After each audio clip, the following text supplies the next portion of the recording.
سلام خدمت بینندگان عزیز، شبتون بخیر. امشب اومدیم پای معرفی فیلم. اسم فیلمم مرزگرزه که البته ما شبهه دارم که این فیلم کو اسمش مرزگرزه.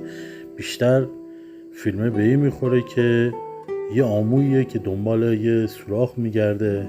سوراخ هم این دختروه.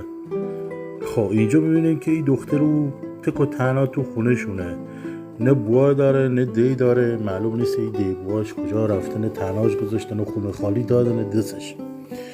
دخترو یواش یواش قدم میزنه و تو فکر اینه که برسه مدرسهش. خب میرسه مدرسهش و معلمشو میبینه، اسمش هم جاناتانه. انگار جاناتان تو نونخه جاناتان گوه سلمان ایاتو باشه، گوش اسم حالا اسم یارو جاناتانه.